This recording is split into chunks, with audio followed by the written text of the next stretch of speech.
Hi, Bill. It's great to have you here. I'm just absolutely amazed to be able to talk to you in person. I wanted to just say that your presentation in front of the CFTC was patriotic and amazing. I'd also like to comment on Gata.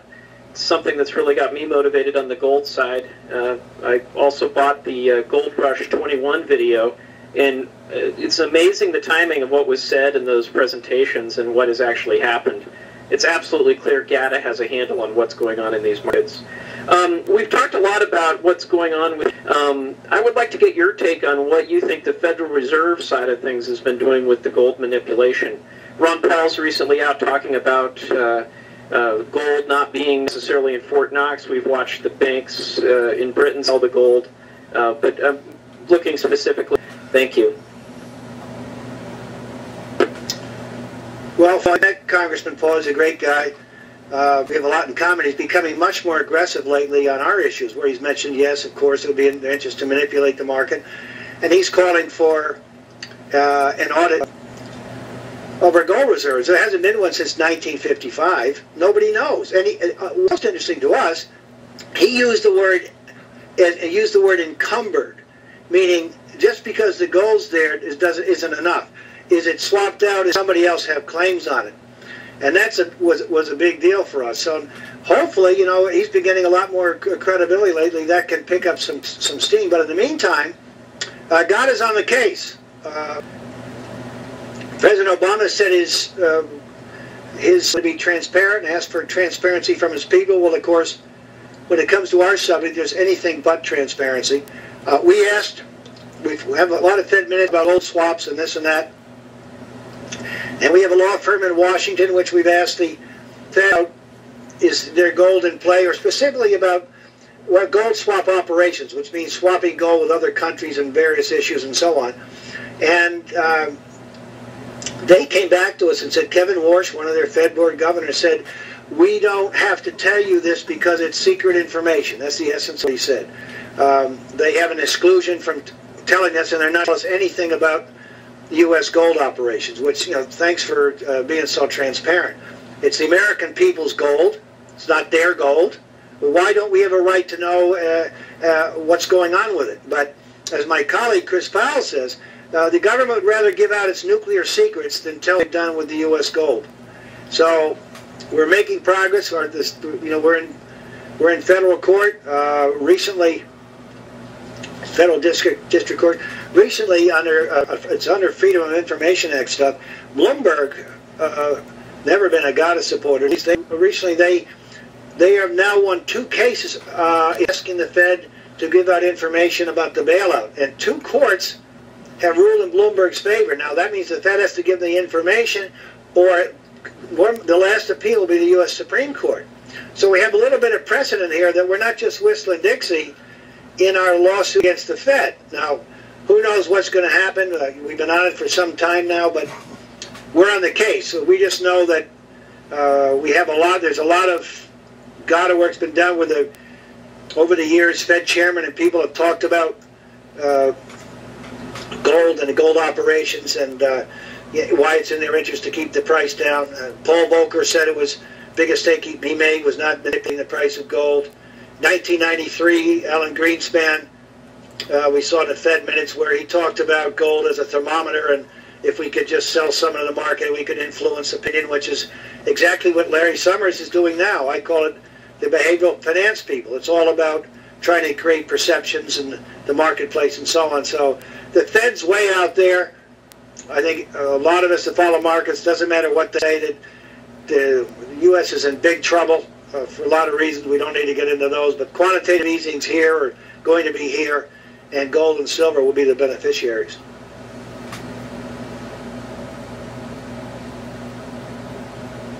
Hi, I have a question. There's lots of volatility going on in the silver markets right now, especially with JP Morgan trying to set the prices. Do you see the price going down prior to it going way up, or do you think that it'll just continue to go up, then go down small amounts, rocket through the roof? What is your view on how the prices of precious metals are going to react in the coming weeks, months ahead? Well, if I was saying it's going to explode this week, everyone should sell, because that'd be a total jinx.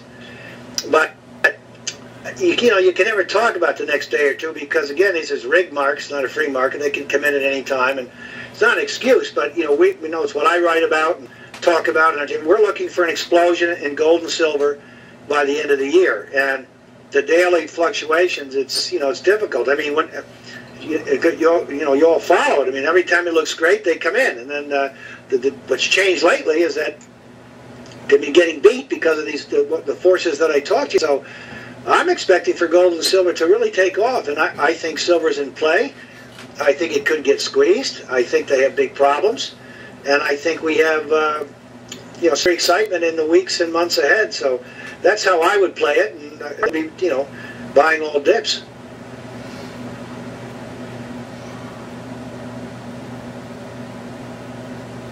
Yes, Bill. Daryl Head from Silver Bugs. Pleasure to talk to you. My question's really fast and easy. There's been a lot of rusty gold found in Russia. I wonder if you have any comments on that. That's all I got for that.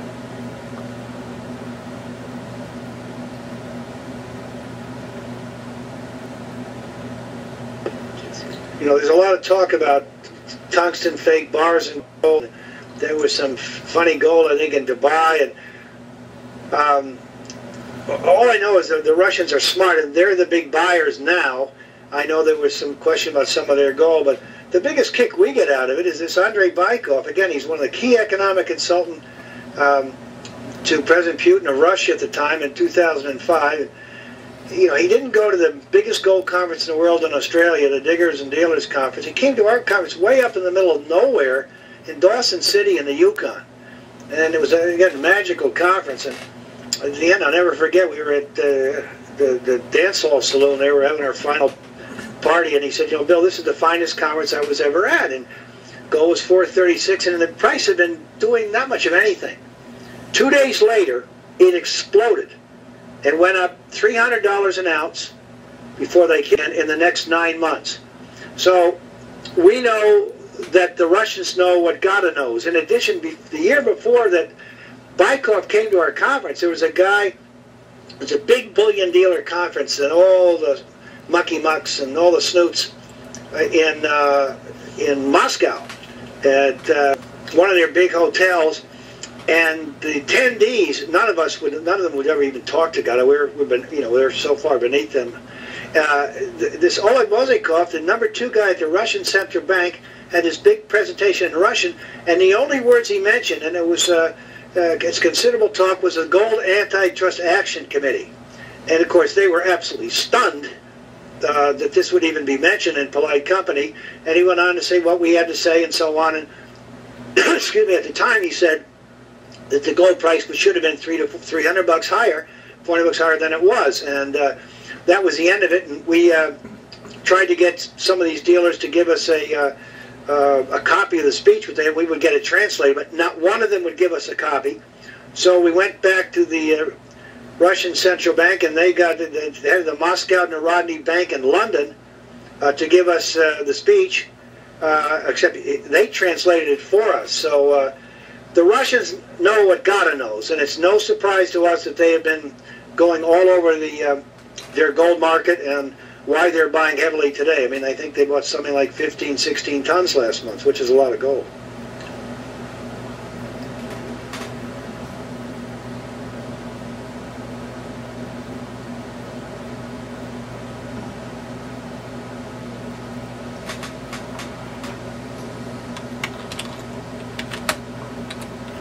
Open mic, Joe. Okay, I was just curious. I've been looking at silver demand and supply, and I've been looking at the Silver Institute, and somehow they, for the last, looks like 10 years, they've been able to predict exactly the demand year and year of silver. And I was just wondering if you think that there is actually a silver shortage worldwide, or if there is actually an abundance of silver in the world. Thank you. Good question. Where I got my start in this thing, I have to go back to gold. I mean, silver, we've been talking a lot about it. I just think it's explosive but to relate to that, how I have some background on this. Way back when, we realized through the work of my 4 colleagues and friends that the gold supply-demand numbers were all wrong.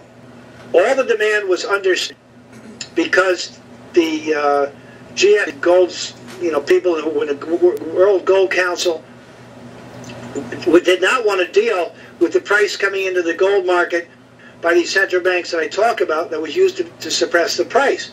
So the only way you can account for that, to make numbers match, is to underestimate demand. Now, again, I go back to knowing what Gata knows. I've been talking about this for 10 years and been right for 10 years as gold keeps going up and up and up, and other people come and they go, it's this, that, it's the dollar. No. That's not the key to the market. The key to the market, again, is the ability of the physical market to overpower the gold cartel. I'm mentioning this again because it goes back to faulty supply-demand numbers that and these are colleagues of mine that did this, and they did it in 3 different methodologies, we figured out 10 years ago.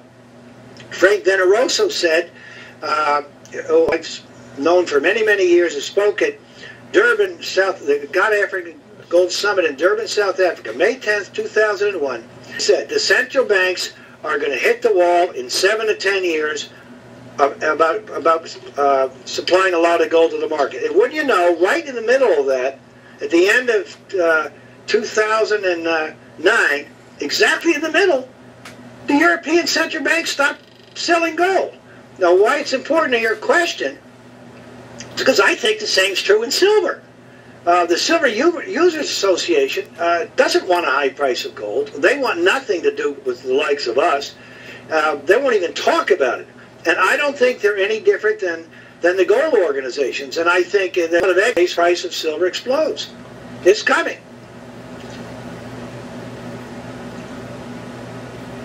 Okay, what we're going to do is just break for 2 minutes, and as my colleague here, Kirsty, said she wants to do another shout out for promotion. One second.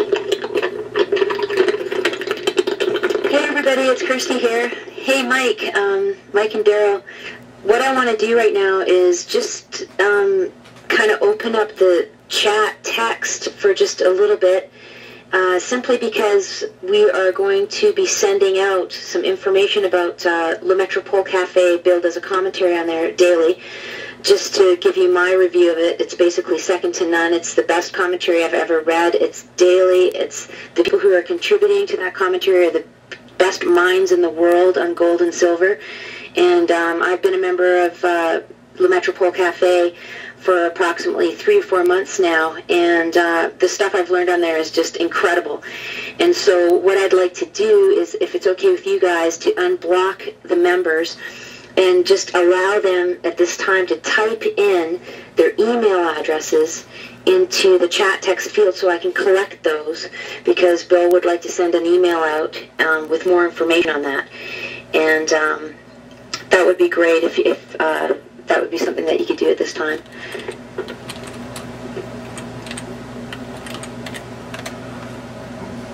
So thanks for that, and so I guess Gabe MC is up next.